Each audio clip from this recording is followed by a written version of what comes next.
how do we remove Rattamar? How do we create more ranchos and less silencers? In this episode, we talked to three innovators in the field of education and AI.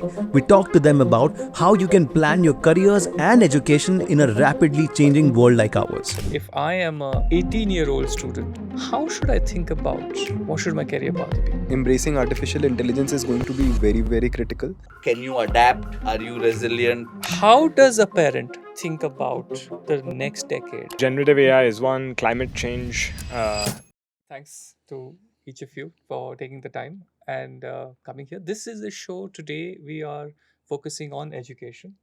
And the whole idea is that as students, as parents of students, and as working professionals, right, how should each of these view education in terms of how should they chart their path, especially considering that in the times we are in today, right, jobs are changing, the nature of jobs are changing, the opportunities are changing very fast, and in fact AI is just kind of come in and change everything, right?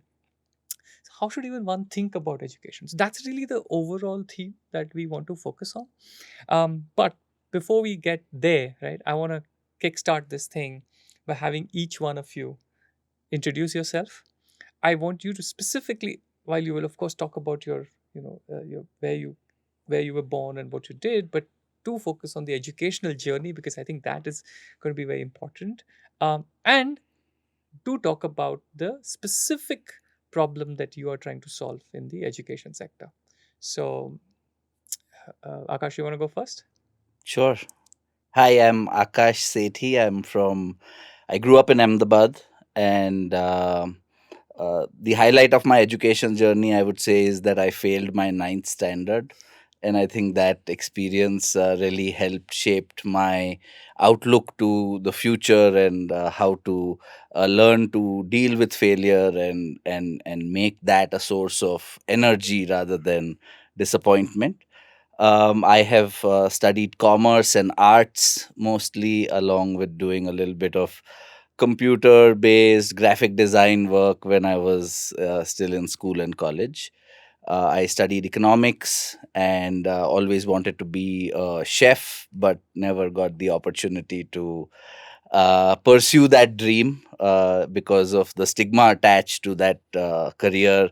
And my mother specifically wasn't very excited about that idea. So I ended up, working on youth development and youth employment. What specifically we do is to help young people make more informed career decisions about what they should learn in their future, to chase the dreams of their future. What should they learn to how to make decisions about their future careers. That's the focus of our work. We work in government schools, in vocational training institutes, and in industrial training institutes. So yeah, that's a brief And of what we do. and the fact that Quest Alliance has placed more than 1 lakh students in jobs, so that's a huge scale at Yes. which you're operating. Yeah, so I can say a little bit about that. I think over the last 15 years, we've been working with young people in the age group of 17 to 24, mostly who are at the cusp of transitioning from an educational institution to a workplace and helping them make decisions, develop skills, and get jobs. And we've worked with 100,000 young people in placing them in jobs. Great, thanks. Pranav, you want to go next? Sure, I actually happened to be Akash's junior, went to the same school in Ahmedabad. I think I sort of grew up in this conservative place where the emphasis was on, studying hard, maximizing marks. So I remember a lot of that.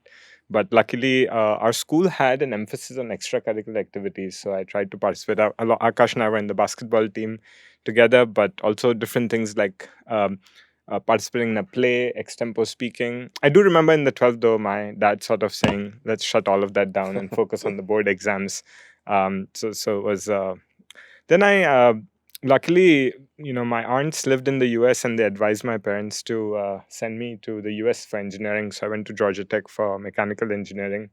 I was amazed at how the US actually 30% of my curriculum was nothing to do with engineering. It was political science, it was health, it was economics. And I think that just made me a well-rounded individual. And only now in hindsight, I realize the importance of that. Whereas, you tend to grow up thinking everything has to be specialized. But I think it's a good mix, and 70-30 seems to be a good ratio.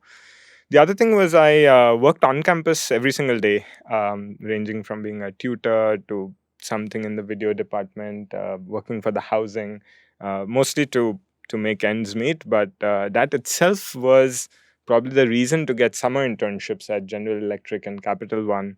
And in the US, they tend to treat a 19-year-old as a full-time paid employee. So you really are subject to the same terms. Like, you're not some intern, you're an employee.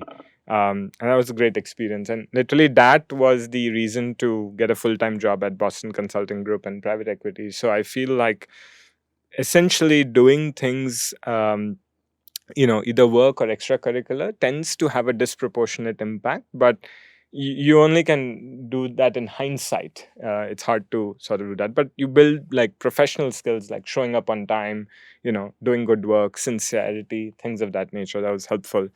I got to do an MBA at Harvard Business School, where I appreciated the diversity. We had students from 90 different countries, and whatever you believed in growing up in India, you would have someone the opposite of which was true in their country, right? And that was a mind expanding experience, that your deep what you take for black and white, I came to realize that nothing in this world, everything is shades of gray. And that brought a lot of humility. And now when I meet people who have the diametrically opposite point of view, my instinct is to learn more why and understand the reasons why they've come to that point of view, which I think is an important 21st century skill. As we live in this violent, volatile world today. So that's my educational experience. Yeah. And you want to talk about what EI does, educational initiatives which you run? Yeah, I mean, what are you trying to solve for? I don't know about you guys, but I remember my 10th and 12th board exams was just about mugging up. I remember having to redraw frog diagrams and memorize definitions and reproduce exactly from the textbook. And magically, I forgot all of this the day after the exam. And so literally now we're on a mission. How do we remove Rattamar? How do we create more ranchos and less silencers by changing the board exam, changing the types of questions that get asked? Because we believe that Indian parents, Indian students, Indian government is spending a lot of time, money, and energy towards memorizing. And that's not what's going to make this a $20 trillion economy. So if you ask better questions, the energy in the ecosystem will be diverted towards understanding, towards getting conceptual clarity. We feel more effort will be spent on trying to understand the why behind the what, as opposed to today, where you're just trying to do the what 10 times. And what Indian students have mastered is pattern recognition. ऐसा question आएगा तो ऐसा करना है. Without really reading the question, thinking क्या पूछ रहा है, and how do you sort of actually decipher and solve for it. So most students' definition of area is length into breadth, not that it covers the space. And so they think irregular shaped fields don't have area because there's no formula for that. And so we are trying to create a world where children are learning with understanding by focusing on doing assessment reform for grades 3 to 10. And the other product we make is an adaptive learning software called MindSpark, because even the world's best teacher is faced with 30, 40 students who all have different learning paths. Even twins have very different learning styles and speeds and emotional support. And so the software is a great complement to the human teacher's efforts. So all of our work is with schools inside the school timetable. Part of the curriculum, and we work towards sort of enabling schools to deliver on improved learning outcomes that are valuable in the 21st century. Got it. That's great. I just love the tagline, right? That should be your tagline: more ranchos and less silencers, which is a Three Idiots reference. Yes. I think that kind of sums it up. What is really needed to be done, right? Yeah, because modern jobs will require you to think of unfamiliar context. The current energy is where did I see this before and how do I replicate it? But you will start seeing problems which you've never seen before. In fact, global tests like PISA and some of the top performing countries constantly ask questions that are relatable, that require, that they might, like you may have never heard of a seismograph, but they'll tell you this is what a seismograph is. This is the graph that happened. What do you think may have happened during an earthquake, right? So you just have to deduct. And so logical thinking, critical reasoning, algorithmic thinking, step by step solving are what you would need in the future. And of course, collaborative problem solving. Because so much of our education is singular focus, right? All our marks were singular. It didn't matter who the person to the left or your right was and how you interacted with them. All it mattered was tumne kya kiya. And we never now solve problems like that. Yeah. In all our organizations, there's always a team, and Yeah. how do you sort of work within that team? So Yeah. that's what we're thinking about and wanting to solve and do that. It's weird that today everybody's the human need will be to maximize marks. Now, maximizing marks on a good test is not such a bad thing, but today we're maximizing marks on a bad test and building the wrong muscles. So whatever, we want to improve the test because that's the goalpost everyone's running towards. Got it. Yeah. Interesting. No, Nishant, you want to Yeah. I mean, introduce yourself and what you do?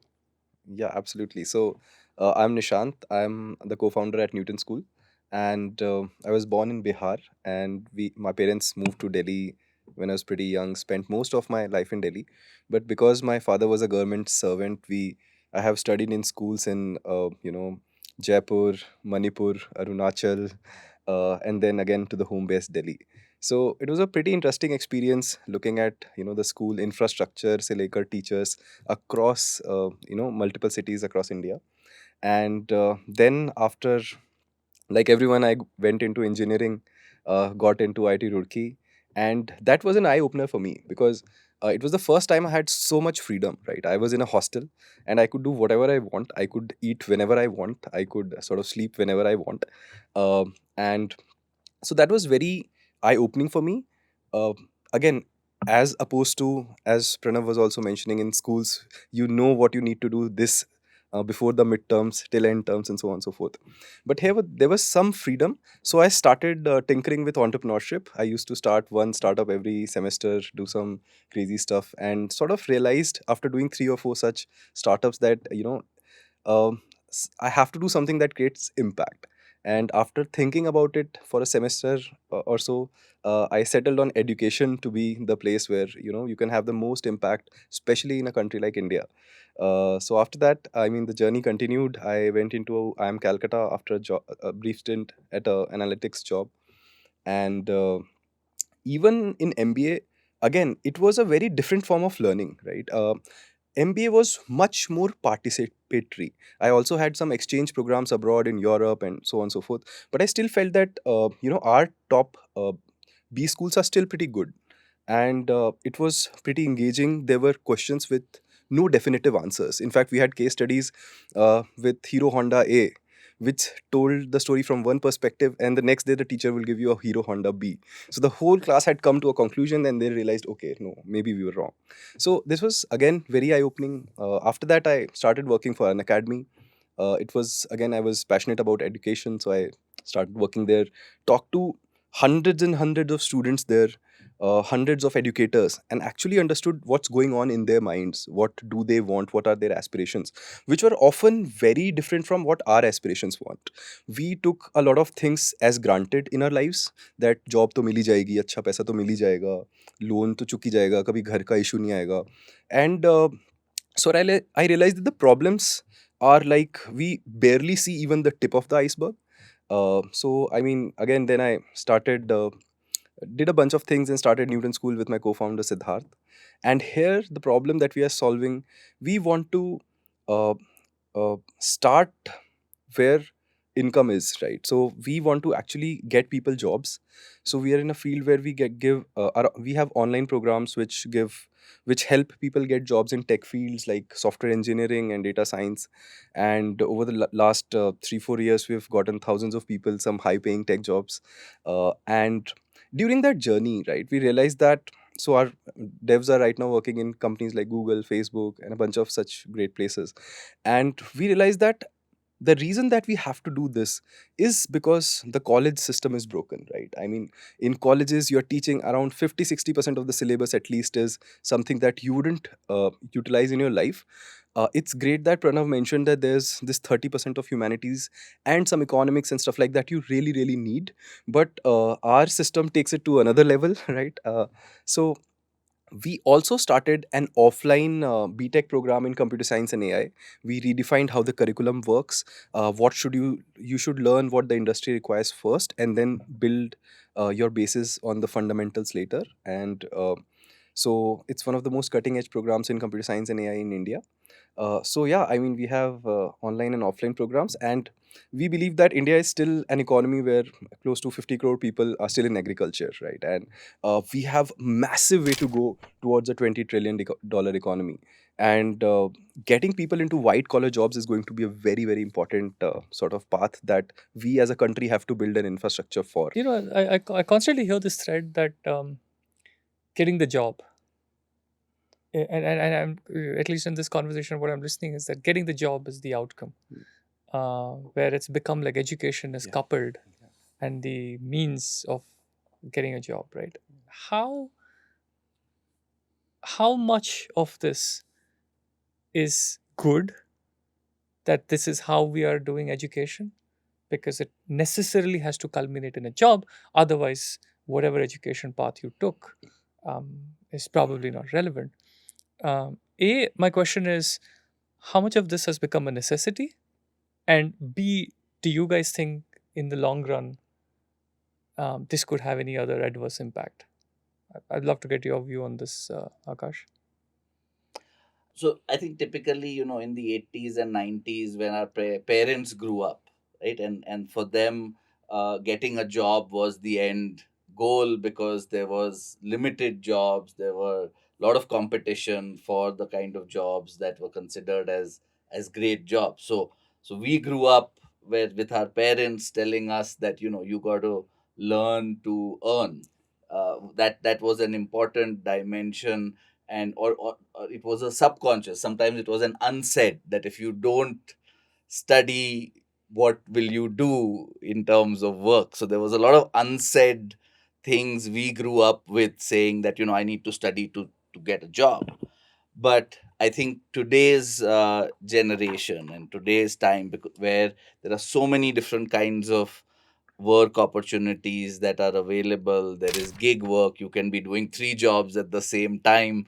You don't necessarily, today's young people don't necessarily grow up with that pressure, right? They grow up with, I think, purpose and personal fulfillment is much more equally valuable than just earning or getting a degree.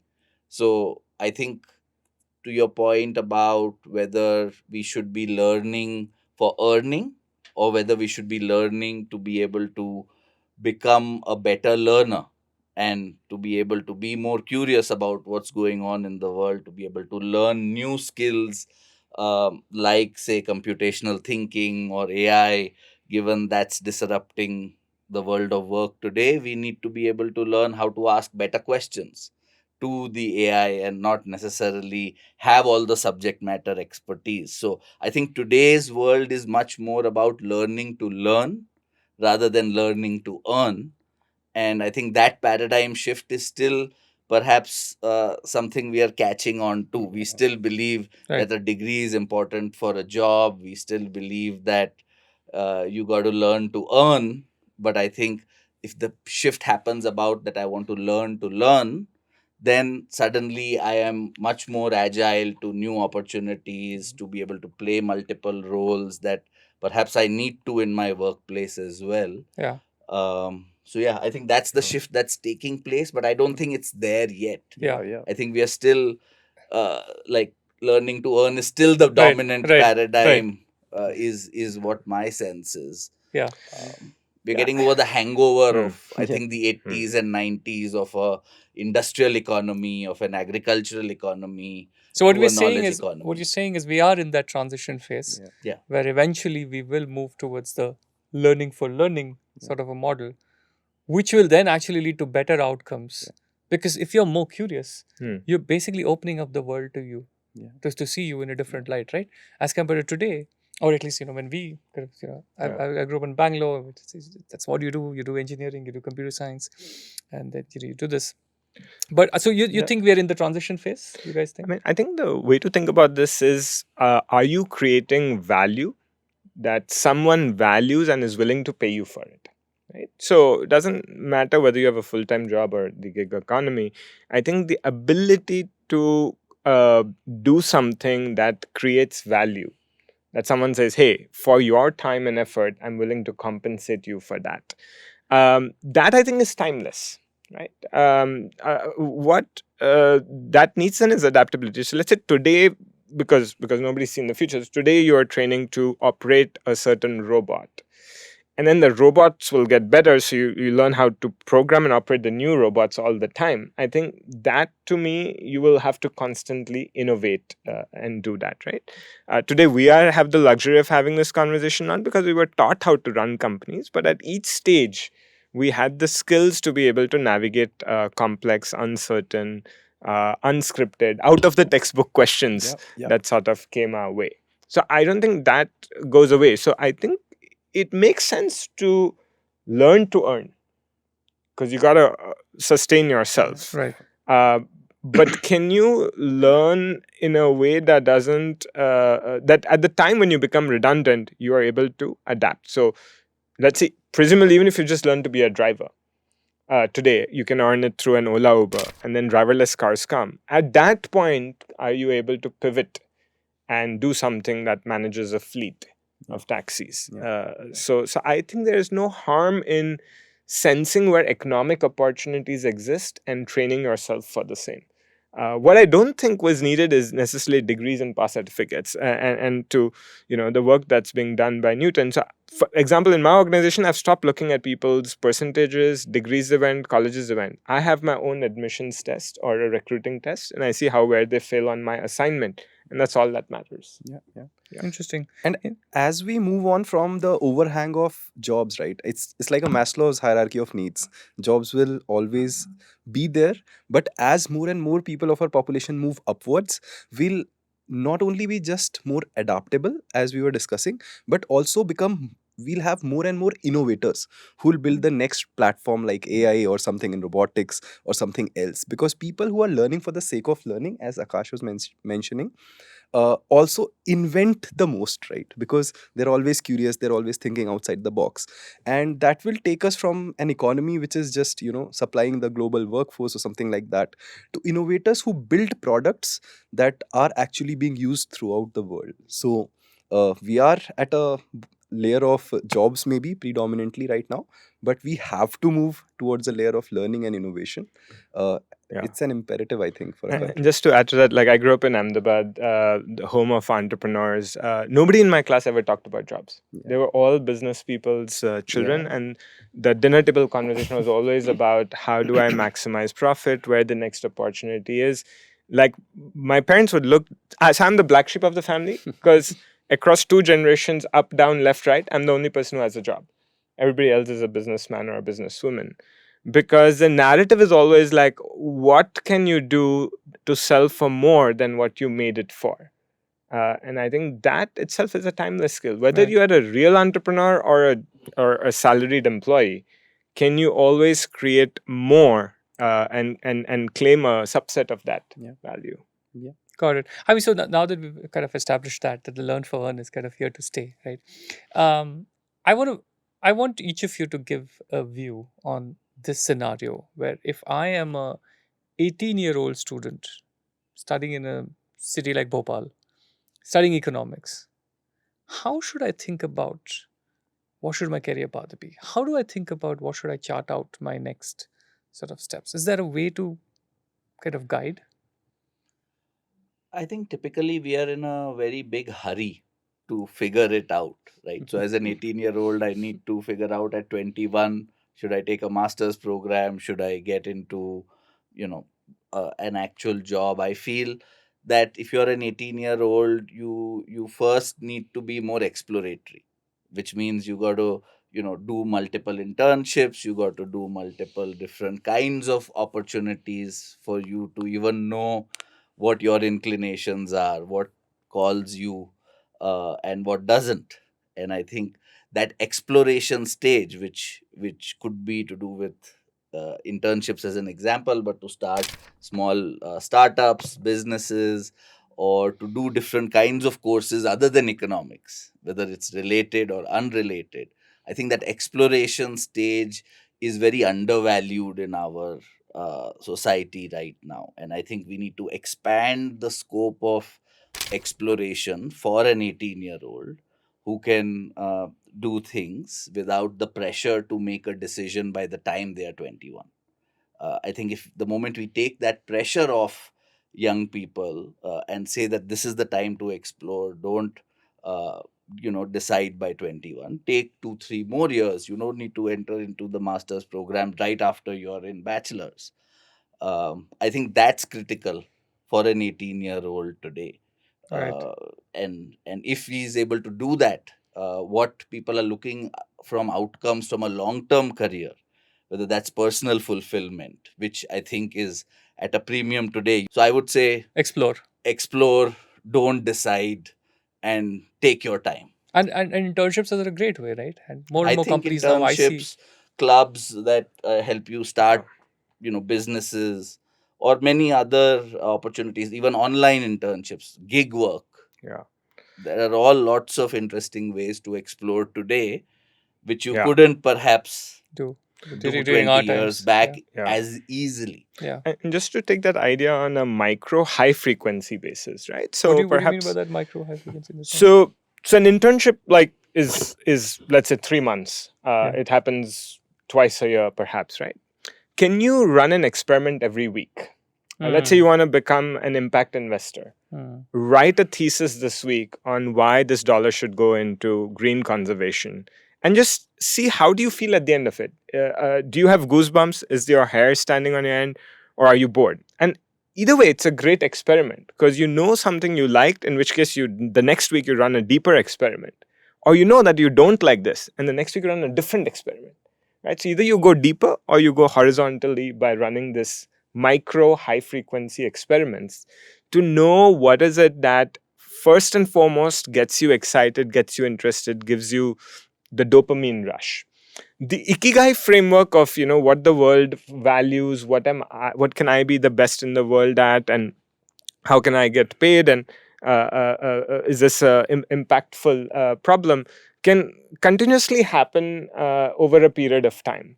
But most people end up thinking, I want to be this, I'm going to do a 3-year degree, and then realize they don't want to do it. And to me, that's like the opposite of micro high frequency experiments.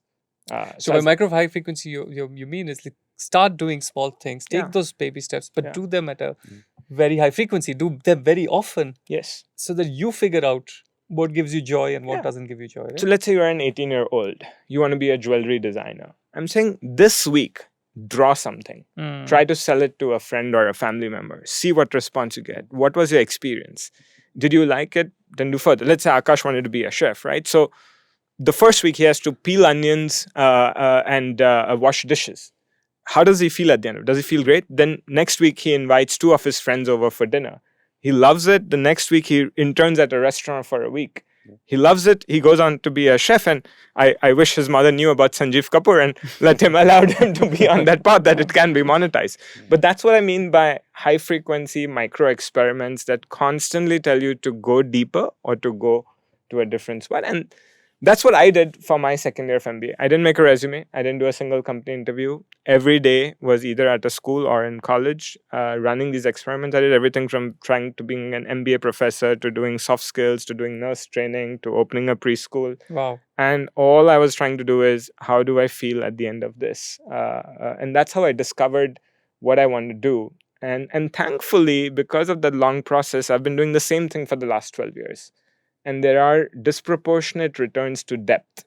Whereas most people are trying to flit every 2 or 3 years, not realizing the power of compounding. And so take the time, like Aakash said, to figure it out, not just at an intellectual level, but also at a feeling level and at a heart level.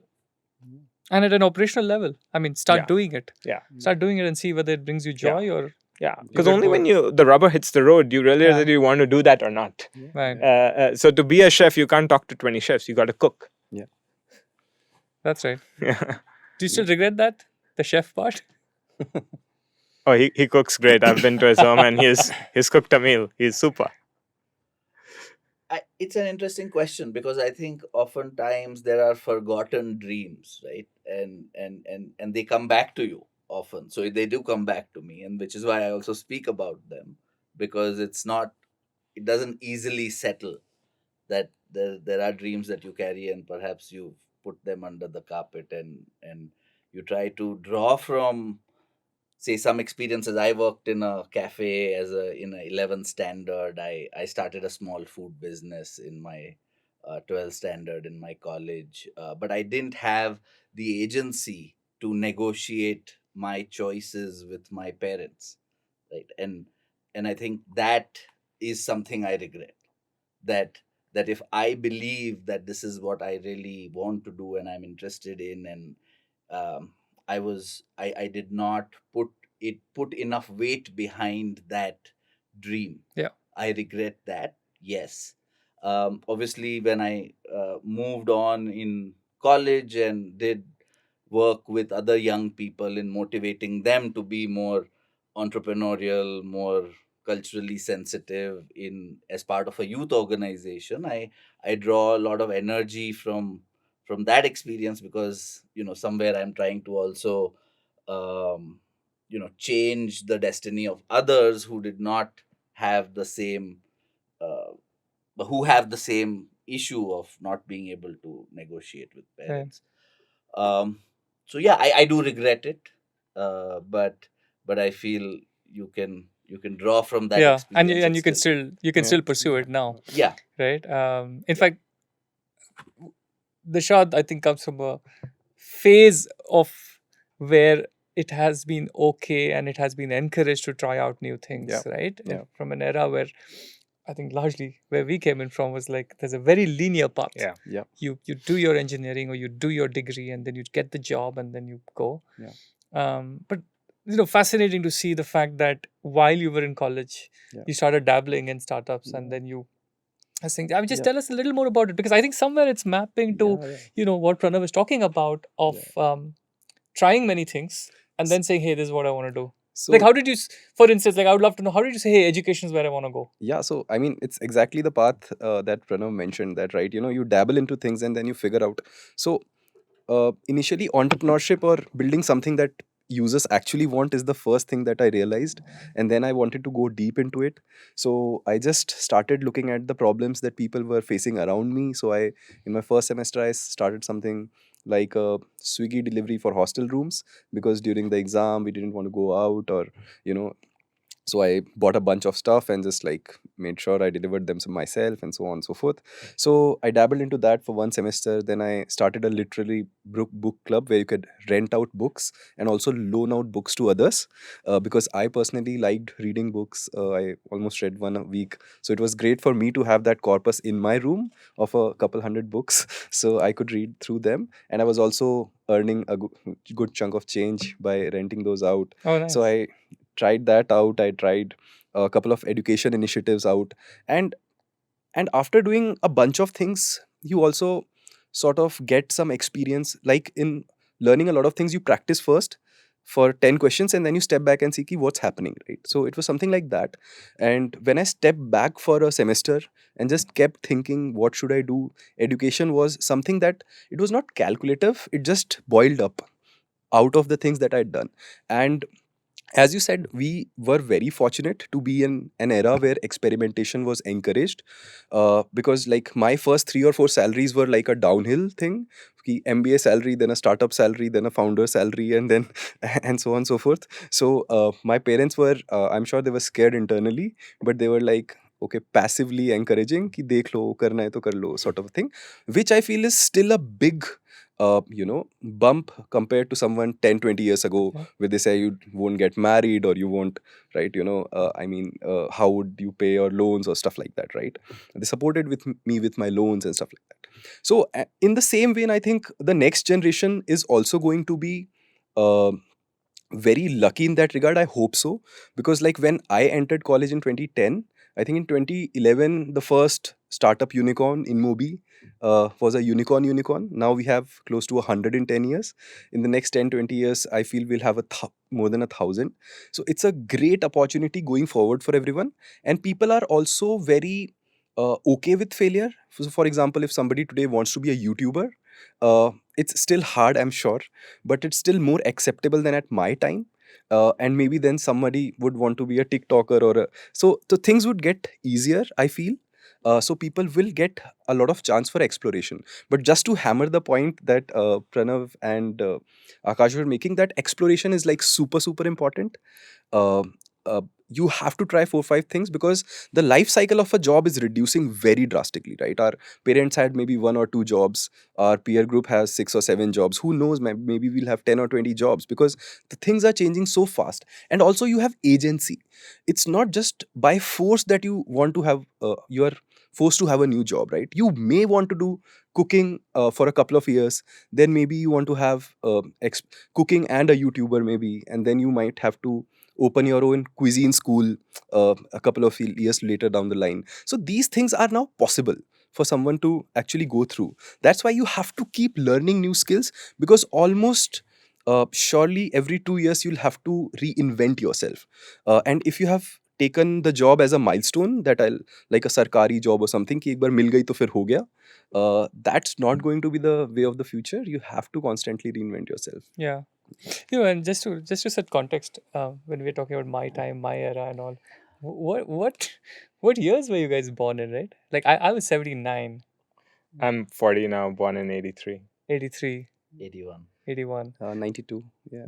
That's the gap, That's, right? That's the gap. that's a So now I'm like decade. thinking, Yeah. hey, um, so yeah, we're like close early Yeah. 80s, and then you have Early one 90s. decade, and Yeah. you see the difference Massive. that the decade has made. And when we're talking about exploratory stuff, I just two incidents kind of, I go back, and I still remember I was in my 12th, and there was these summer holidays, and there was an ad put up by one of these fast food chains, an American fast food chain. They're coming here, and they want people to come in and do everything, cashier, cleaner, and all of that. And we applied, and they had an aptitude test. We cleared it.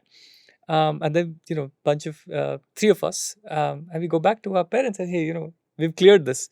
And there was absolute shock. Saying, are you going to wait tables at a restaurant? Yeah. And we weren't allowed to, and so there was no agency. Yeah. And fast forward now, it's deeply encouraged. Yeah. It's another skill set. Yes. You pick it up, and so on.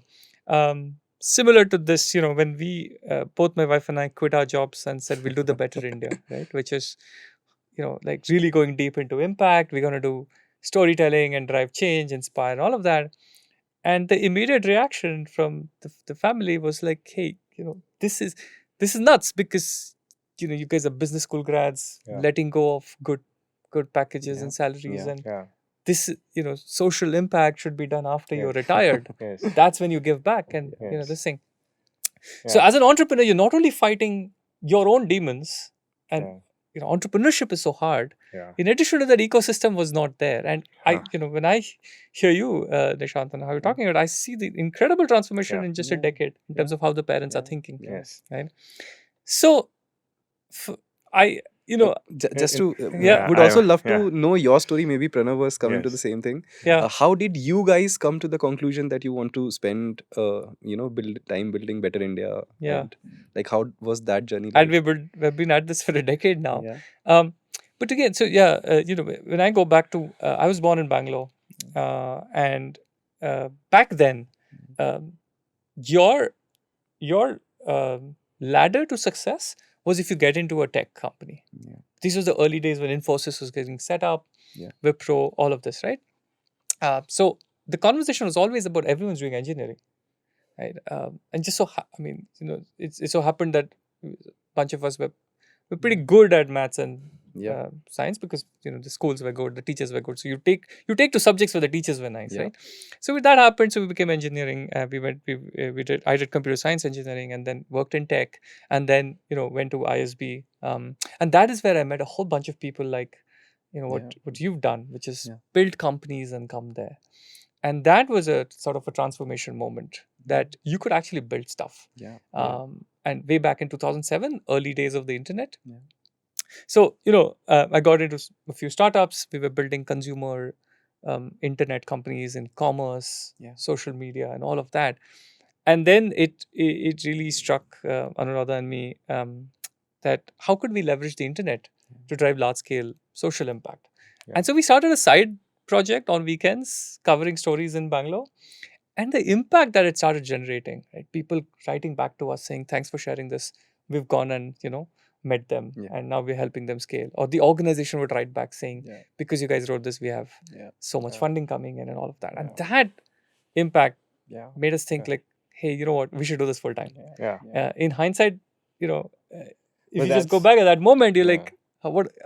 There's no rational Yeah. thought there, but it's just like you're so kicked about the fact that there's so Yeah. much change that's happening because of your Yeah. storytelling. So let's do this. Let's just scale this. And Goosebumps, like Pranav mentioned. today, I'm, as a parent, I have a 14-year-old child. How does a parent of a school going child now think about the next decade and say, how should a parent help their child navigate a path? Like how? And this is deeply personal because, like last month my son came back and said, in 9th and 10th they've asked us what subjects you want to choose, because now we can opt for a few core topics, but we can let go of a few topics. And I was like, so what do you want to do? And a lot of the answers were related to the affinity towards the teacher. Yeah. Not necessarily the subject, right? The subject, all kids will love the subjects. Will take to the subjects where they love the teachers. So a lot of the answers are like, I want to do this, I want to do that, because the teachers are great. And my answer is like, what if in 9th the teacher changes? Then where does that leave you, right? And I also don't have an answer to it. When we were growing up, the answer was, hey, you need to do engineering, and because that's where your success will lie. How should a parent today watching this think about how to navigate and guide their child to choosing a career path? I get the part about the fact that they should be exploratory. But again, that becomes exploratory, but in a sort of a framework that they will have to be constrained with, right? If you go back again to our days, you had, hey, you do science or arts or commerce. Those are the streams, and they are done. Today it's very different. So how should a parent guide? I think that's my one fundamental question. I think a few trends that we are seeing and that are here to stay. One is that we know that machines are going to get as more intelligent, or in some ways cognitively more capable than human beings, and therefore your ability to engage with machines, whether it is speaking the language that machines do, or learning to give instructions to machines, is going to be a critical skill from a future's perspective. So having that basic literacy on artificial intelligence, computational thinking, that encourages the sort of collaboration between human and machines, I think is going to remain a critical skill to learn, and you're going to get more and more sophisticated in that. So I would say that's definitely one trend we are seeing. I think the other is around creativity and original thinking, and being able to bring your personality to wherever you go. So to be able to engage with your creative self, whether that is the arts, that could be sports, that could be music, whatever it is. I think that sort of genuine creative instincts that are brought out through an expression that helps you you know articulate your creativity. I think that's another reference I would use, the intersection of creativity, technology, and at the end of the day, knowing who you are, knowing the self, and being able to go deeper into the self to be able to bring out these things. So yeah, those are few thoughts that I feel that if parents are able to encourage, ask questions that help learners reflect about the self, are able to engage with a creative expression, and are able to collaborate with machines. These are the sort of the three contours that I would use to go down these three sort of So rabbit that's an holes. interesting part, right? Does that bring us back to the debate of learn for learn versus learn for learn? What do you think about that? Because what he's talking about is you bring in your originality, your creativity, explore that, and then that's where we kind of again come back to. The answer could be it depends on which home you were born in, right? So I think if you were like we're in the top 1% of India, right? So your daughter can perhaps Son. afford to go down these paths because she has the social security of roti kapda makan and sort of the luxury to be able to do this. So, and then she should, because as a potential future leader of India, she needs to be able to have these diverse skills to do that. And in your daughter's case, the learning for learning's sake might just be okay. As we now sort of see in a lot of the West, where they might study philosophy or music or many of those places where there is an unclear pathway to earning. But I think for the vast majority of India, one, they just don't have access to good education opportunities, right? No, I think I get that. I do think that the learn to earn is where we all are at. But the point is, how do you chart that out at an earlier stage? As a parent, for instance, I'm not a qualified counselor, right? We don't have, most parents don't have access to counselors, so a lot of it just goes with the flow. So is there like a quick framework, for instance, that as a parent I can say, hey, you know what, this is broadly the right direction I could just go with, because I have to take these decisions on where the child will go after 10th, after 11th, after 12th, and I think one thing that's happening over time is that the risk of a decision is reducing drastically. You have a lot of that's people who are like willing to hire without a degree, interesting. willing to hire people. Engineers are becoming comedians, Biswa and a bunch of others. So the and even the government, as fast as they can possibly move, are bringing in things like NEP, where you can just do 1 or 2 years of college and it wouldn't go to waste if you just stop right there and come back later on, and so on and so forth. So the way that we used to front load education, ki you'll study for the first 22 years of your And then life, you work. and if you gotten a chemical engineering degree from some BTech, you'll be in a plant in Punjab for the next, or a plant in Odisha for the next.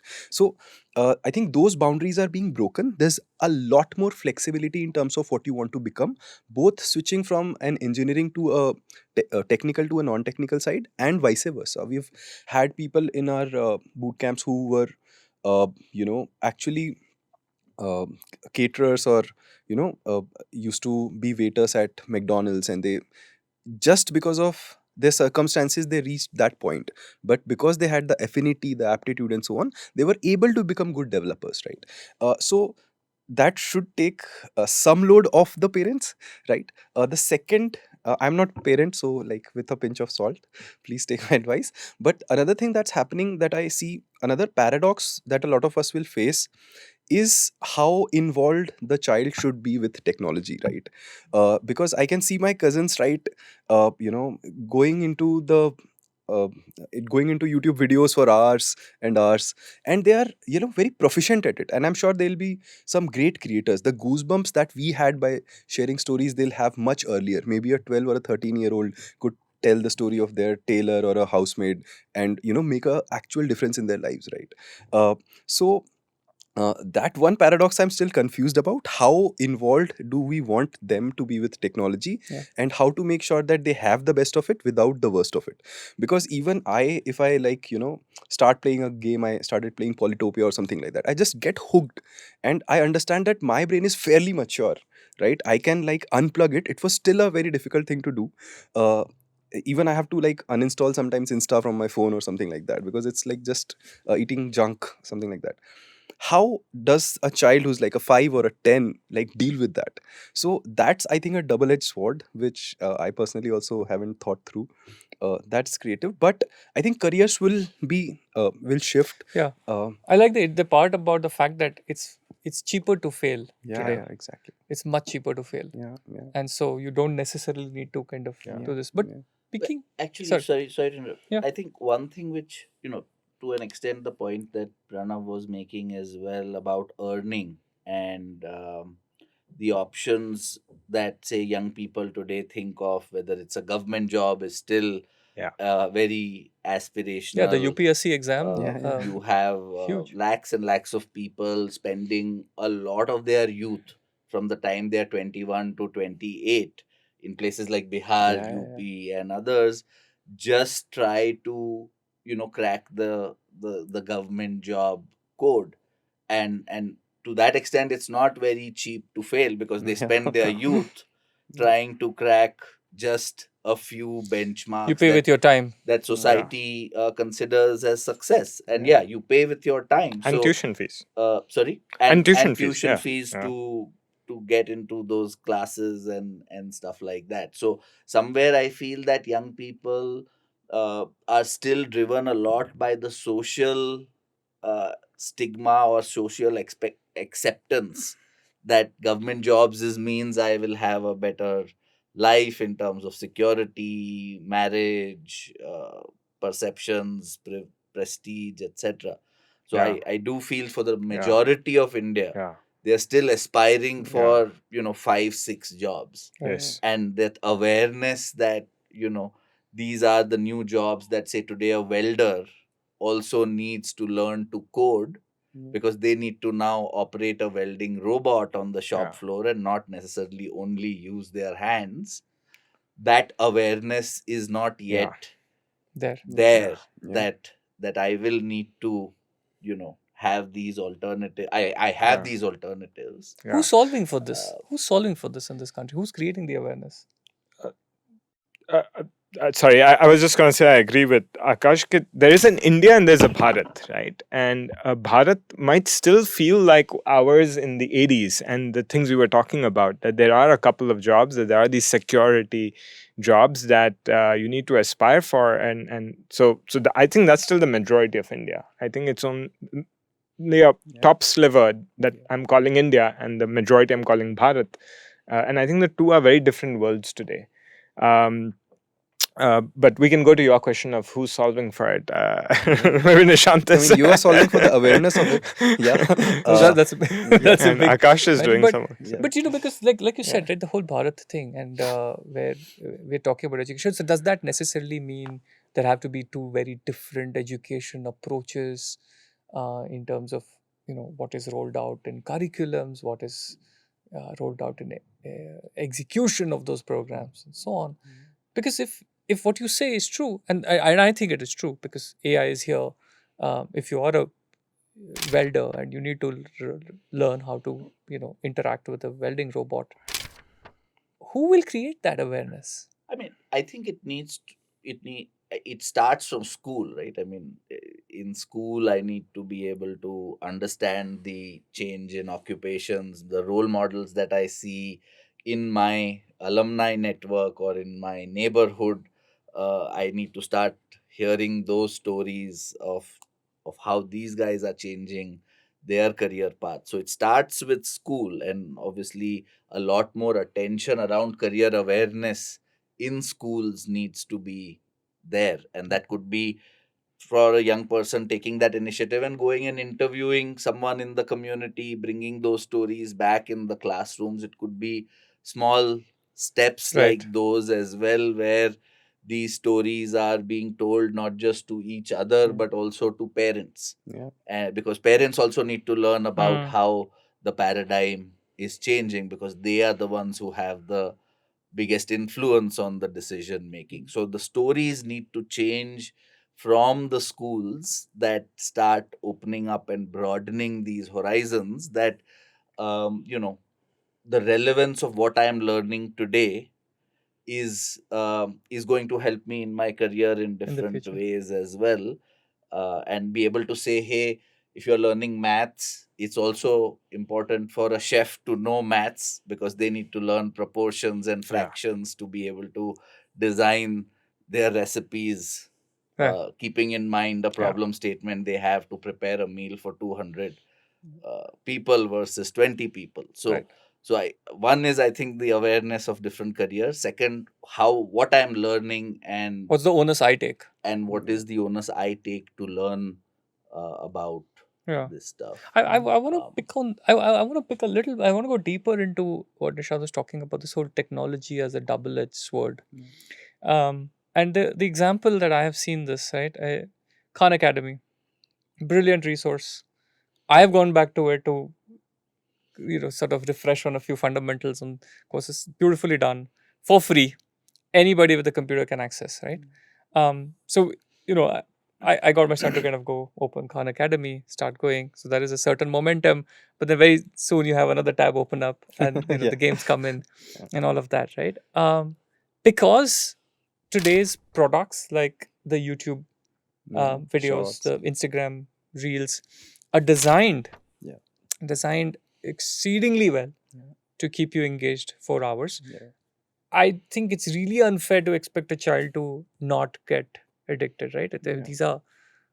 These are folks with PhDs who are designing Yeah. these behavioral products. Yeah. But at the same time, that this is the tool, this is the place where they can actually get a wealth of knowledge and accelerate their development. Yeah. How do you solve this? Well, you can do this through both, extrinsic motivation as well as discipline. So perhaps let's take going to the gym. It's a good thing for you, but you got to sweat it out, right? And maybe you only need to do half an hour or 45 minutes a day.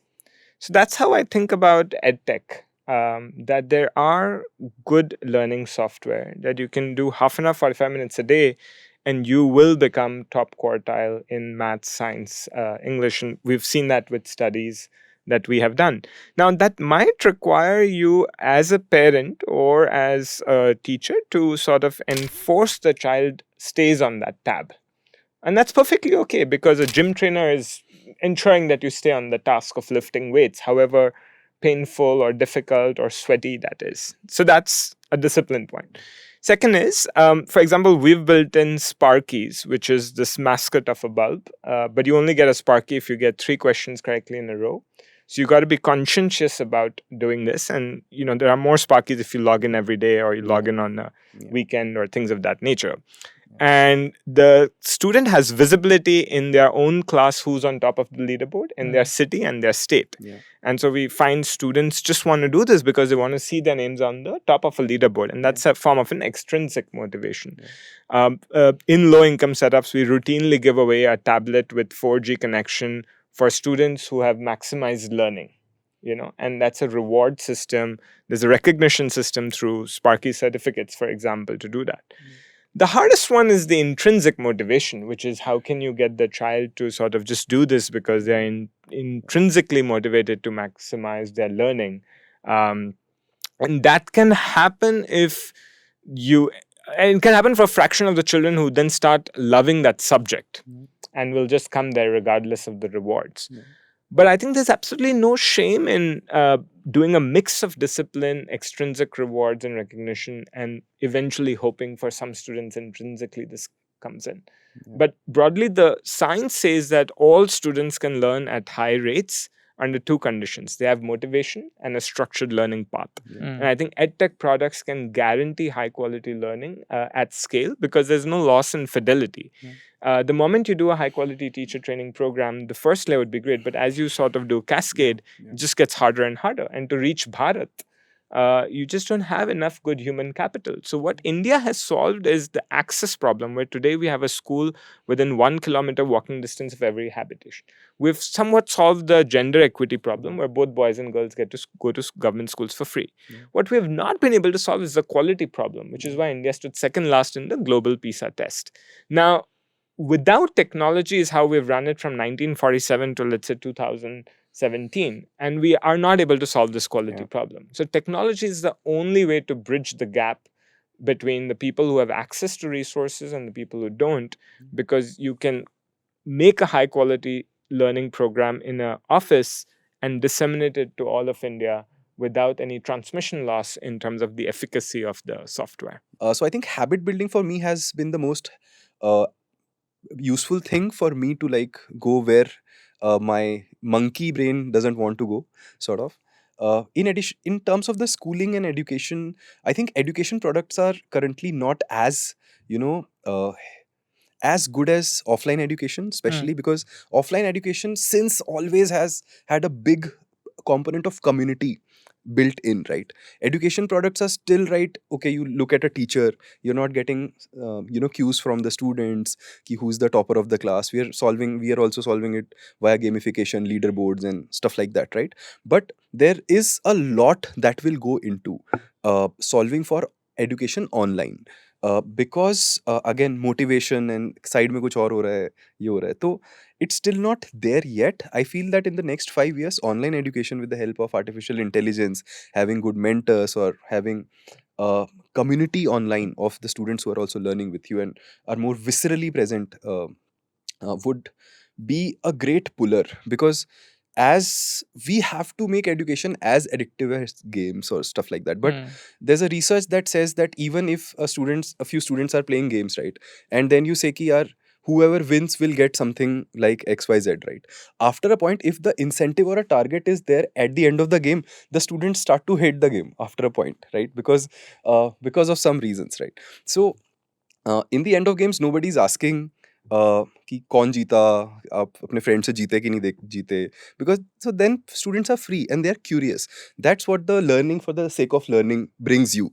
You do it for 5 hours, you do it for 10 hours because you're learning because you want to, right? So I think we have to make sure that education reaches there, and one of the things that is stopping it from reaching there is the pressure that it comes with, right? कि आपको What pressure?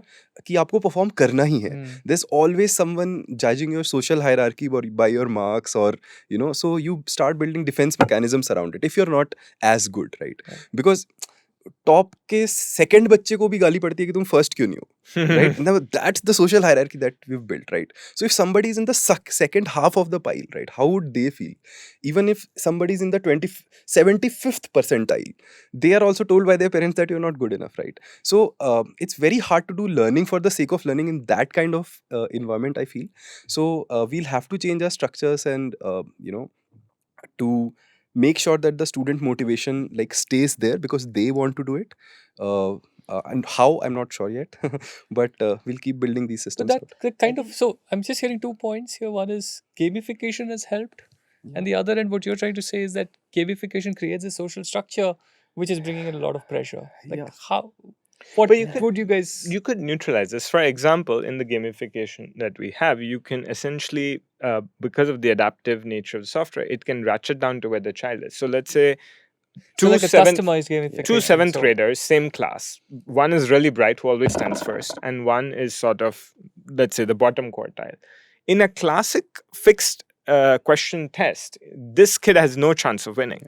But if the reward structure is such that it's not about the absolute marks, but did you sort of log in? Did you do it correctly? Is it at your ability level? Then you have a chance to win. Like golf, right? You and I can play with Tiger Woods, and there's a chance of winning because we get a handicap score, right? So similarly, like you can actually set up mechanisms where the gamification motivates you to be on the learning path, while accounting for the fact that the social ills of being at the bottom of the league table doesn't mean you can never get on the top. Right. Yeah. It's just the current reality. right, that's Yeah. it. Akash, sorry, I cut you there. You I were saying. lost my chain. Okay. That's why. But so I think the conversation from what Nishant was talking about is this whole social structure that has got created, and then hence, while we need to solve for delivery, the challenge is that it also comes with the pressure. Right? Yeah. And so, in case that was the thread you were looking for, I think one point I wanted to add to this conversation related is what do we consider as learning? Because oftentimes, subject is considered as learning, but in COVID, what we saw, especially with young girls who were from the places like Bihar, UP, Rajasthan, was that they were not just interested in learning subjects, but also interested in learning things like gardening or cooking or crafts, and so do we really consider those to also be learning? And the intrinsic motivation sometimes gets unlocked when you want to learn what you are interested in, which is driven by the interest or passion that you have, versus what conventionally school defines as the subjects that you need to learn in order to succeed in exams or get a job. So there's something about the personal quest of trying to learn things that really you're passionate about. And I think there are companies, that have ridden the wave of tuitions, right, reinforcing what tuitions do. And everyone from a smallest village to a large uh, urban city wants to pay for tuition classes. Yeah. Your digital content tends to be designed to reinforce the idea of test prep and success in, getting into the biggest colleges is what does well in the market. Maybe educators haven't yet figured out how to design content that's really engaging, say through games or through, social media. And we need to get better at, designing content which is engaging for the sake of learning as well. Of course, it needs to lead to a earning opportunity, but I feel that learning for the purpose of learning will also lead you there through more depth and intensity than what we tend to have right now. Got it. No, I think that's interesting. So, picking from there, then, do you think, and I need each of your opinions, do you think that the Indian education and skilling sector, are they keeping pace with the fast changing world of, where the industry is? I think if you look at, again, the agricultural age, the industrial age, the knowledge economy, and now, transitioning into perhaps the AI driven, you're always lagging behind, right? You're not preparing enough engineers, say, for the knowledge economy, who can think and who can be critical thinkers rather, and be great at getting directions.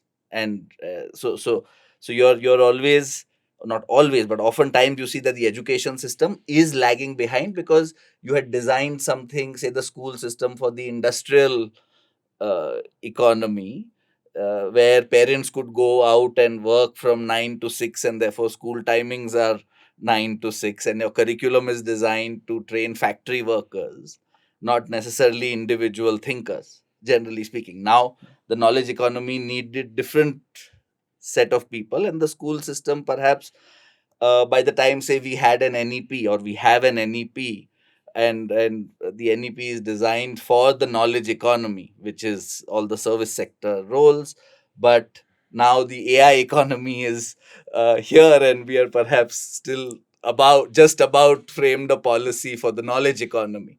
But the time is pretty much out for the knowledge economy, and so now you need to suddenly reimagine education again For the AI economy? for the AI economy. So I don't think you can ever keep pace. The education system can ever keep pace, at least for the last 70, 80 years. That's not been the trend, that the education system is keeping pace with the changes that are needed. And therefore, I think what we were discussing earlier about the can you adapt?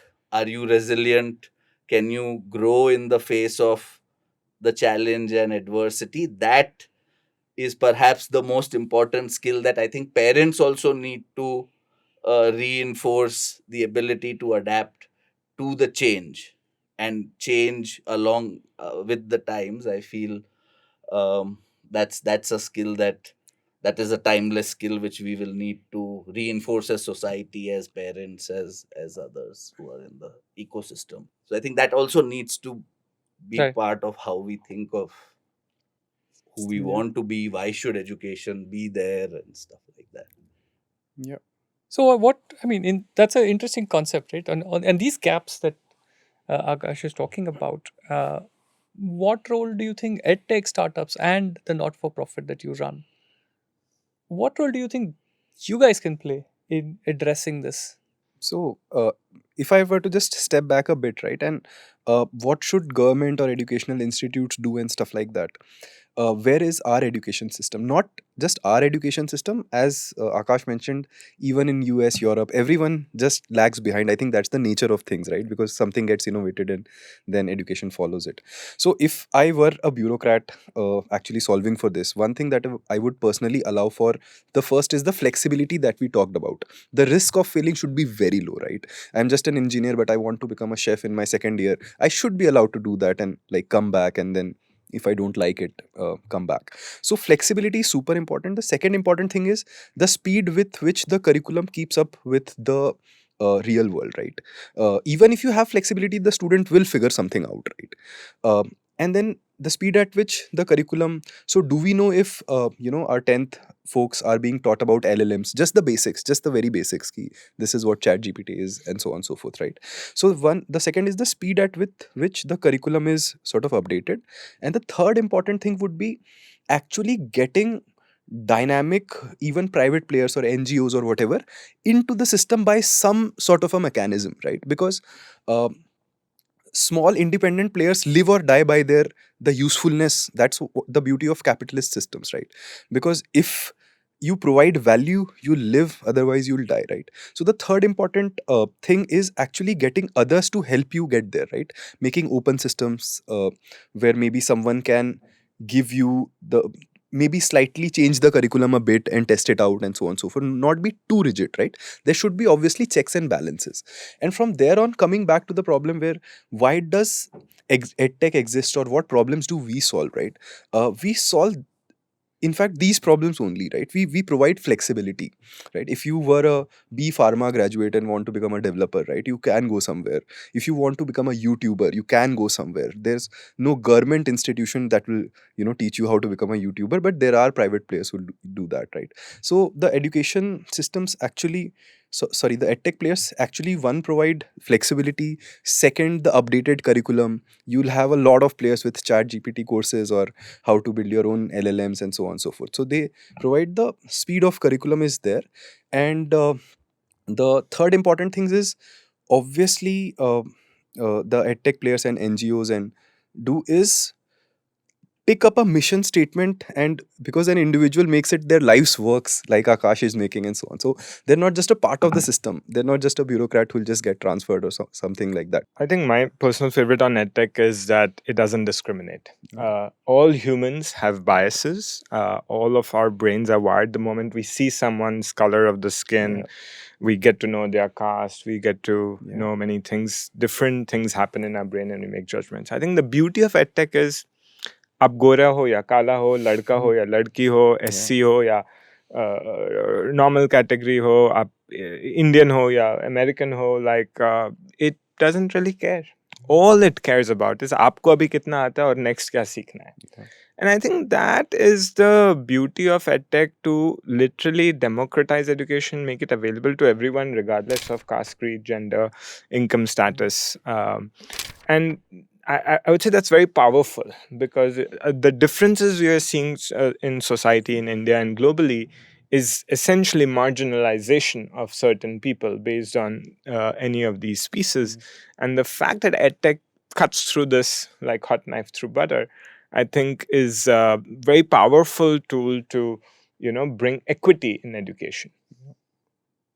That's a very interesting one. And if that's a thing about edtech and what you're kind of building, if imagine someone watching this podcast wants to work in the education sector or wants to start something in the education sector, what are the two big opportunities that you would consider that someone should look at, and what are the two big issues that the sector has? What would that be? Stephen Covey in 7 Habits talked about begin with the end in mind and first things first, right? So picking up from that, first things first is half of grade 4 in India can't read in their mother tongue language a grade 2 text. Half of India's grade 4 can't do division. These are very foundational literacy and numeracy skills that whether you become a doctor, engineer, artist, lawyer, whatever, you absolutely need to do. Prime Minister Modi in his Man Ki Baat has sort of set a target of 30 words per minute for a grade 3 child. There are different benchmarks that have been set. This is a global problem. So an edtech entrepreneur that solves for what seems basic, but by grade 3, can you get every child to achieve grade 3 mastery of concepts, is a very big need. About 100 million students in India and maybe 5 times that globally. So that's one problem and one opportunity to solve for. Of course, we are trying to solve the rote learning problem, whether you call it 21st century learning with understanding, conceptual clarity. I think that's a big disease and an elephant in the room in the Indian context that's worth solving for. That actually solving this will take care of the employment opportunities because you'll just be a more value creator. I think there's a lot of value in mother tongue language learning because the cognitive load, which means the amount of effort your brain has to put to learn a new topic, is the easiest in a language of comfort. And your language of comfort might be either your mother tongue language or what's spoken in your mohalla, or perhaps even the medium of instruction in your school. And so far all edtech have sort of done is English, and so I think there is an opportunity in vernacular medium learning. In fact, the new education policy, NEP, also sort of emphasizes that. And finally, pedagogy research in education is undervalued. So today, if you want to be a you want to start a steel factory, there are thousands of books that tells you take iron, take this, put it at this temperature, and you are 100% guaranteed to produce steel, right? Similarly, in the medical world, there is high probability if you follow certain things of diagnosis, you can get the problem cured. Today, if a highly motivated, well-trained teacher walks into a grade 5 classroom and wants to teach fraction, there is no documentation on what you can do as a new teacher that ensures 80% of the kids will master this. So we don't have the science of learning, this pedagogy research codified that empowers new teachers to be able to guarantee mastery of the concept by the teachers. And so that's another gap area and an opportunity too for our entrepreneurs. Yeah. Interesting. So, talking about a more tactical level, I think embracing artificial intelligence is going to be very, very critical. There are a lot of things like, good doubt solvers, good mock interviewers, good good bots giving you walkthrough on how to solve a problem in your mother tongue, maybe, right? These things which were very, very, very hard before that because they needed a human, right? And humans are expensive. So a lot of these things are getting solved with the new models that are coming into the picture, the new products that are coming into the picture. So embracing artificial intelligence is going to be very, very crucial. And the second tactical thing is obviously solving for motivation, as we talked about a bunch of times, right? And because what we've seen is if the student is motivated, right, they will go above and beyond in figuring out, fixing the pieces that are there broken in the system and so on and so forth. They'll do it themselves, right?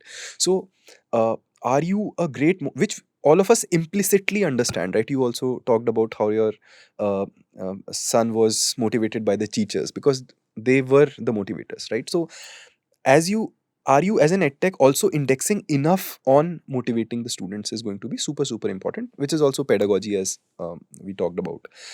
What are the perils on edtech?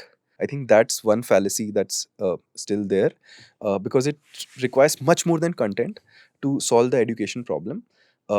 And so yeah, I mean, that would be the biggest sort of thing to look out for, I guess. I think a few things that come to mind. One, in terms of opportunity, is personalization. Yeah. I feel a lot of different types of content exists in silos, but if you look at really who the learner is, what their goals are, and to be able to break these silos where they are able to give a Newton course or an upgrad course or local jobs that are available.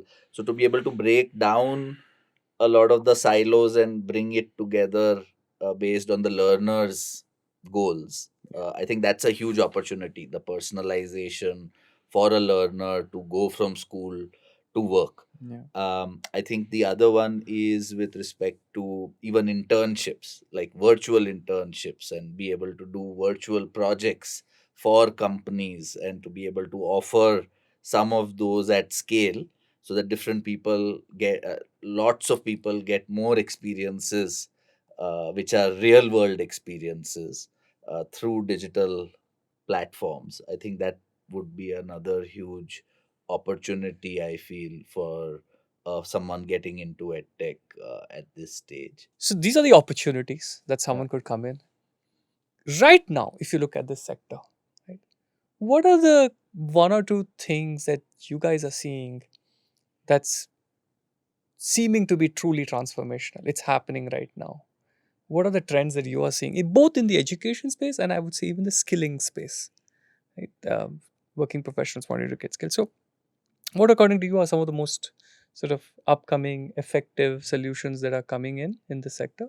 I think one thing which I'm seeing at least is that platforms which were looked at typically as websites are now, chatbots to learn a new skill. So even coding at a computational thinking at a say 10 standard, 11 standard, you're seeing more sort of conversational interfaces that are coming up, which sort of is the blend between sort of humans, the human touch, and the machine angle coming in and building that. So chatbots are seeing traction, especially where internet access is the quality of internet and bandwidth is limited.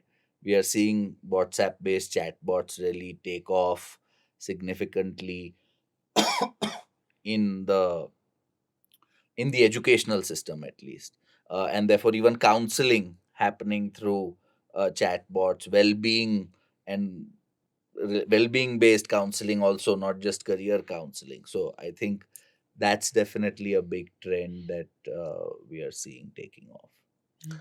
Generative AI is absolutely the biggest trend. But the way I like to think about such technologies is what pedagogy problem is it solving? So, in our MindSpark English product, we have infused this for getting feedback on your writing instantaneously, like an English teacher would give you, for you to be able to speak something. And generative AI actually decodes that and gives you feedback on what you've spoken, and essentially building a story. Because to solve the reading issue, reading is a big issue. People have such short attention spans, forget about a book, they're not able to reach a chapter. But we have found that when they have an affinity to the character or the topic or some kind of a relatability to the passage, they will read with greater intention.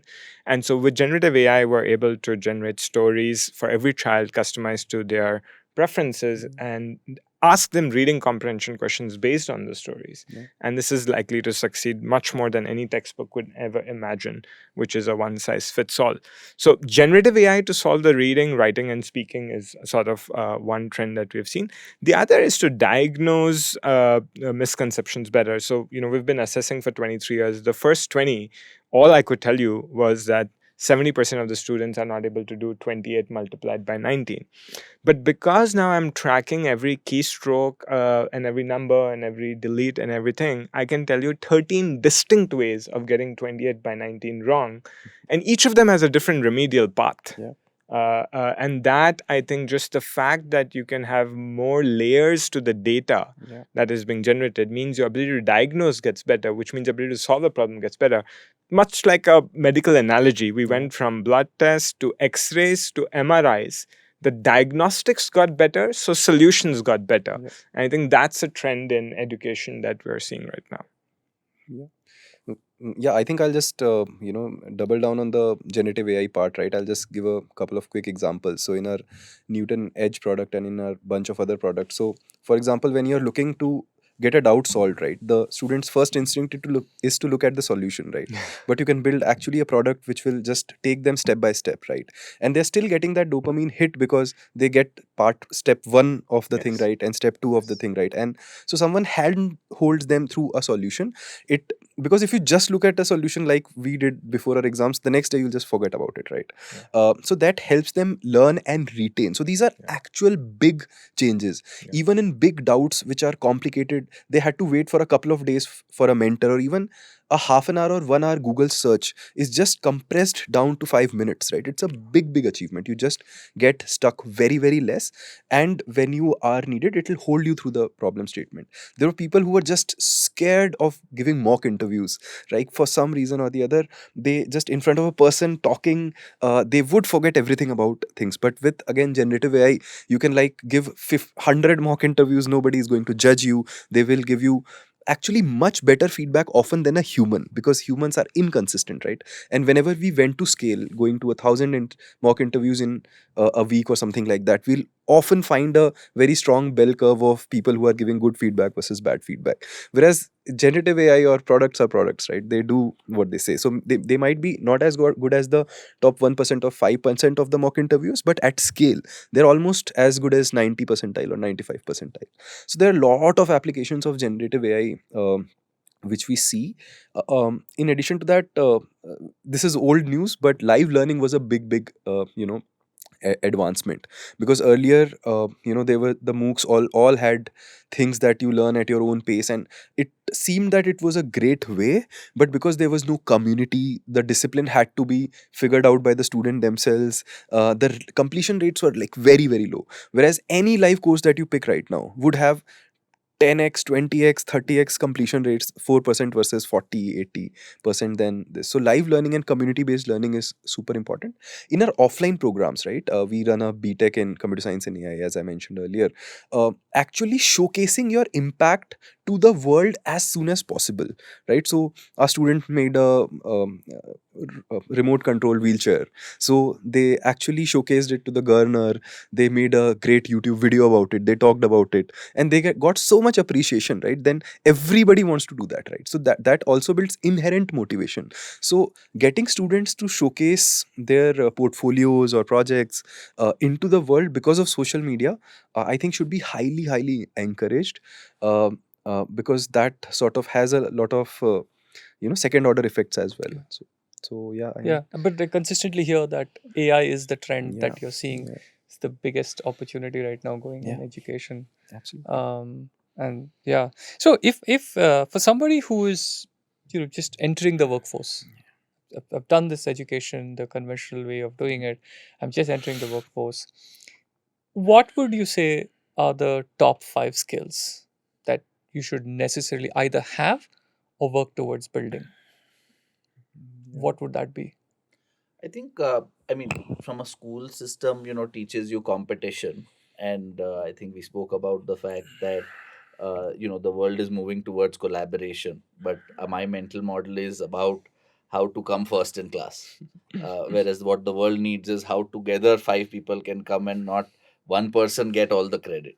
So I think collaboration, in my view, would be the top skill that is needed today, and letting go of your ego and your personal gain in the larger sort of community and the collaborative problem solving, etc. So that's, I would say, one thing that is going to be critical. I think digital fluency, not just literacy, which means that I'm able to give machines the instructions that are needed to get the best out of them and make them a co-worker, a co-pilot, etc. I would say that's the second. I think creativity and creative thinking, which can allow you to, imagine things differently and not stick to the proven paradigms. I think learnability, which is asking good questions, being able to be okay with failure and learn again something that you were not able to do. So I would say learnability, and the fifth one I would say is self awareness, which is knowing who you are, what is your purpose, and where do you want to go, and therefore being able to craft your journey, keeping that in mind. It's a ability to express articulately. Say it, synthesis. I feel people drag on too much, and the more you articulate, the more Yeah. your chances of being heard. Second is responsiveness, where you're just responding quickly, doing something. Third is achieving deadlines, because that builds your reliability. Yeah. कि इस पे भरोसा कर सकते हैं, ये कर देगा. Fourth, underrated, and I get chatted, insane hard work, especially as you're starting out, right? I mean, all of us probably did double time Yeah. when we started careers, and that's the reason that we were able to do some of those things. But I think this is somewhat gotten lost. And finally, fifth, I would say, is decision making. People just want to upward delegate decisions so that they don't face ramifications of that decision. But unless you take a decision Yeah. and live with the consequences of that, you're never gonna build that inherent sort of capability to take bigger decisions. So that'd be my top 5. I think that's a perfect list in itself, but I'll Right. just add a few flavors to what has already been said, right? So, a lot of knowledge workers are at the risk of AI taking their jobs and so on and so forth, right? So, you have to be on the top of the co-pilot that you have. So if you're a data analyst, there'll be a data analyst AI working with you. If you're a software developer, there's a GitHub co-pilot. If you're a marketing guy, you should know what a Canvas AI co-pilot does, and so on and so forth. So you should be the master of those tools, because I mean, that's how things will evolve, and you'll be offloading more and more of your work into your co-pilots, right? So that's one specific skill. What's a co-pilot? Sorry. I'm sorry, just to step back a bit, a lot of companies are now building bots to do half the work for you. So, for example, MS Excel. Earlier, if you had to get a sum of a table, you had to write sum of these 5 columns or rows or something like that. Or in marketing, if you had to build a poster for a wedding invite, you had to do a lot of manual work. Now, everyone is bought in a bot where you can, in natural language, write what you want, and it gives you the first draft. So it will give you the first draft of the wedding invite, and then you can change things based on your recommendation. Same we do with scripts or something like that. So those things are now being built into the products. So if you're a software developer, your console would say, do you want me to complete this function, right? So you should be on top of all those tools. Almost all knowledge workers within 1.5 years for sure would have co-pilots running with them, doing half their work. So it's a bit sort of dystopian maybe, but it is what is going to happen. Coming back, so you have to be on top of all the AI advances, specifically in your field. The second thing, obviously, just to repeat, is a little bit of risk taking, as we were discussing about decision making, right? So when a fork comes in the road for you, do you take always the easy path, right? I mean, you have to because things are going to be easy going forward, right? So if you always take the easy path ki Netflix dekh lete hain ya fir ye to sahi hi chal raha hai, तो you have to take the hard parts once in a while, because that builds your muscle, right? Because at 30 or at 40, if you have to take a hard decision and you've never taken a hard decision in your life, how would you jump off the cliff, right? So decision making, and especially taking some risky bet, not all risky bets, is super important. The other is obviously learnability. So I mean, to be more specific, if you're not dedicated 15-20% of your time in learning a new skill, or this was not as dangerous earlier on, this is super dangerous right now. I mean, so if you don't dedicate 20-30% of time, it doesn't have to be this week, right? But over a 6-month period or an 8-month period or 1 year, you've not learned anything new, right? So you have to like look into your soul and see ki kya ho raha hai. So these are some of the top, and obviously leadership is going to be super important, which is also similar to how do you interact with your fellows and stuff like that, because a lot of your problems are going to be solved by machines. So how you build a tribe, how you actually work with the people around you, is going to be super important, which a lot of people don't acknowledge, which people think that if they're a great IC, there's still space in the world for them, but it's going to be limited. And actually the fifth important thing is showcasing your impact. A lot of us are introverts and like kya dikhaun, fear of failure in the public sort of stage, and so on and so forth, right? There's YouTube, there's Instagram, there are a lot of people who have done much better work than the best of people on the stage right now. So it's an imperative for them to share that with the world, right? I mean, that's how we move as a society much forward, right? So anyone who's like scared of showcasing their work online should try to do like maybe one video or 6 months, right? I mean, you just do the first thing, you'd realize that it was not as big a deal that you thought it was, right? So I think those are the few things top of my mind that someone should do like really frequently. And are there any specific skills or sectors that one should not pursue? I think it's going to be very multidisciplinary. So, I mean, you shouldn't bind your identity into something. Hmm. Ki I am a chef, or I am a content creator, or I'm a nerd, or I'm a geek, or whatever. So I feel it's going to be very multidisciplinary. You'll have to create content about the same thing, convince people about the same thing, and so on and so forth. And in terms of sectors, obviously, some very rote sectors where it's just decision making over, is just is just following procedures. I mean, those things are very risky to be in right now. So yeah. I mean, quoting Amit Singhal, that Jugaad is not excellence. I think India mein we are celebrating Jugaad, and somehow I think now India is gonna transition from uh, a quantity to a quality thing, and I think excellence is what we need and not Jugaad. So I think that's something one should look down upon. Not to say you shouldn't be entrepreneurial, make proof of concepts, but when you know that something is working and it's on shaky legs, take the downtime to build it excellence for scale. Because yeah, and we saw that with Paytm, right? When demonetization happened, that was their moment. But if it's shaky, then it may crash, and that so the scale might come faster than you have planned for it. So you gotta chase excellence and not jugaad. I think just maybe one thing is that each career or each job will be reinvented, so your ability to really reimagine, think beyond the plausible future to all different possibilities. So I think no job will be completely redundant, but it's to stretch your imagination to think what's possible. And so yeah, Yeah, future thinking, and how do you become more futuristic is what will be really at a premium. which is interesting because as a working professional, I know the need to be constantly reinventing and putting 10%, 20%. But at the same time, there are time constraints. There's Yeah, yeah. money constraints. And are there any like quick hacks that any of you guys use to keep your learning engine on?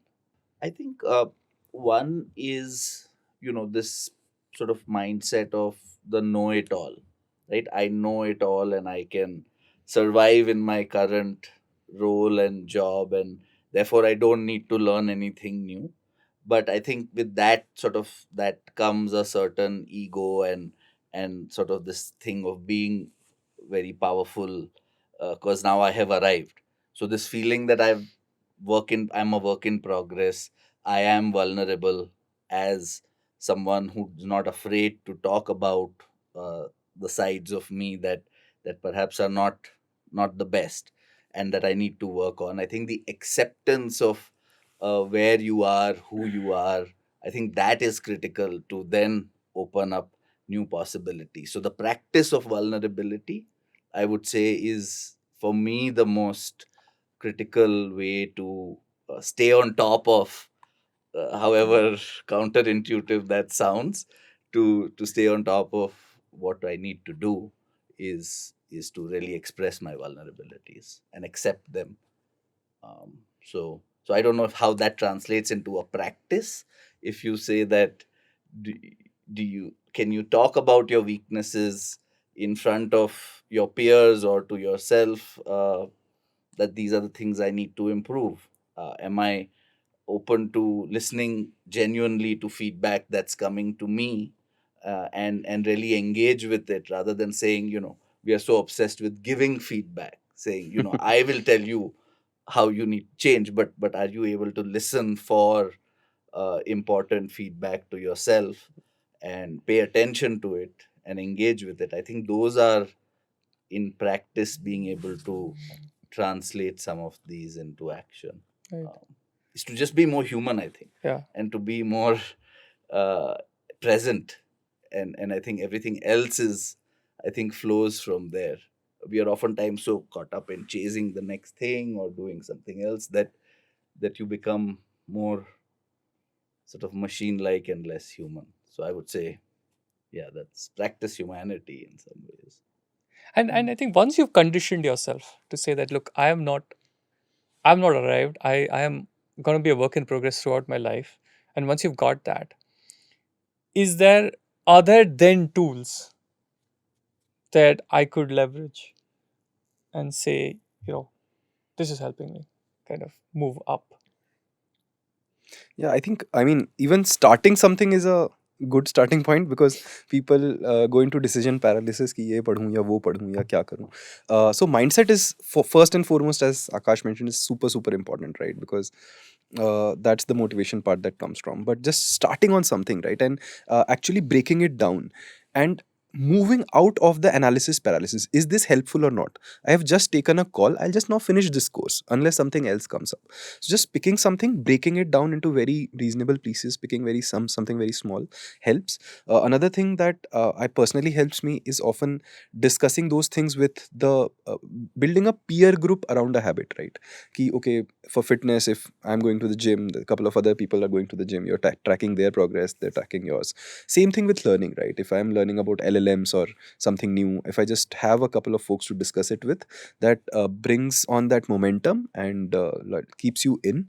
I think those are two of the very most useful things that personally I've felt. Yeah. In fact, one of the things I really found of use was in the book Atomic Habits, and this it has this whole thing called habit stacking. Yeah, So if you already have an existing habit, can you just stack one more thing on top of it, saying that the moment I finish having dinner, I'm going to read the 5 pages, Yeah. and then the moment you kind of stack it up upon older habits, before you know it, in 6 months, you've actually progressed far ahead Yeah. without having to uh, have built the motivation or planned for it and so on. Right? I think I found that as one interesting hack to kind of deploy. I mean, I'm essentially doing podcasts, books, and genuine curiosity when I meet people to learn what they're doing. Very old fashioned, but those are my three things that I go to. So again, yeah, books and podcasts have been really helpful. So a lot of it is habit building, as you mentioned, Atomic Habits and a bunch of other books. I'm not recalling the name, but yeah, I mean, books and podcasts have been very helpful. Andrew Huberman's podcasts on a lot of habity things has been very useful because it goes into the science of what it is, and once you know that, you can obviously build things up for yourself.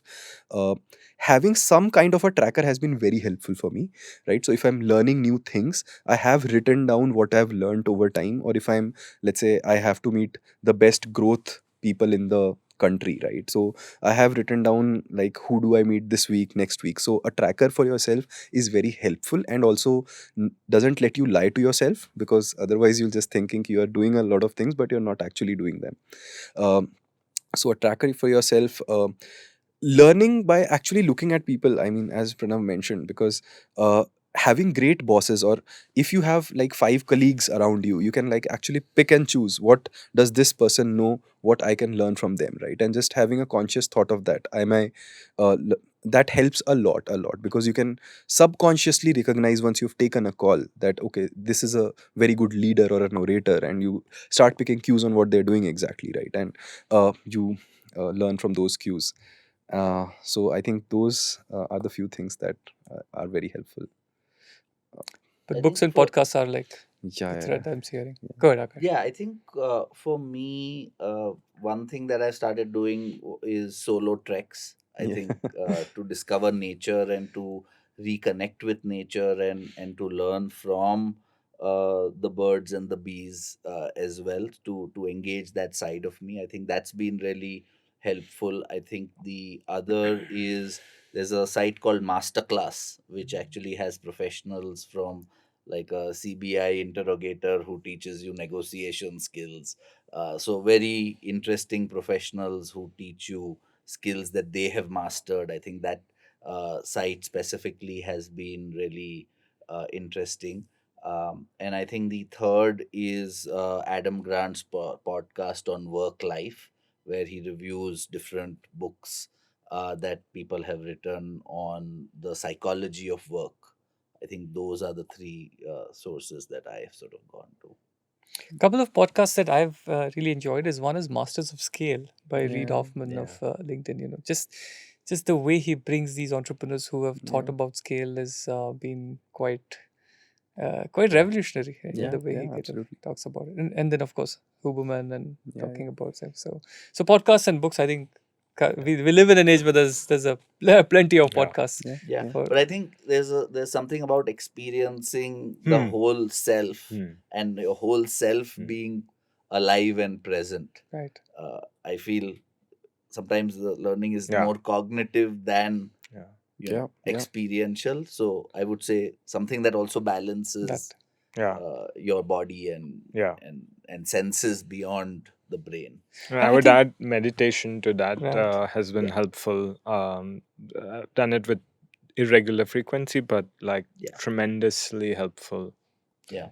Yeah. Same here. I think meditation, even 12 minutes a day, Yeah, Mm. Headspace, which is a great meditation app, yeah. uh, I agree, has really helped a lot. Great. So as we come towards the end of this, right? As a student, as a working professional, or as a parent of a student, could we suggest what are the two sectors that you think are going to be the most promising over the next decade? I mean, generative AI is one, climate change is another. Um, Personally, think health and education will also benefit tremendously from improving quality of life. And I think fifth, I have to talk about war and how can we not have them. Yeah, I think, I mean, everything is at risk right now, but still, becoming a good engineer, building out systems of AI is going to be super, super good going forward.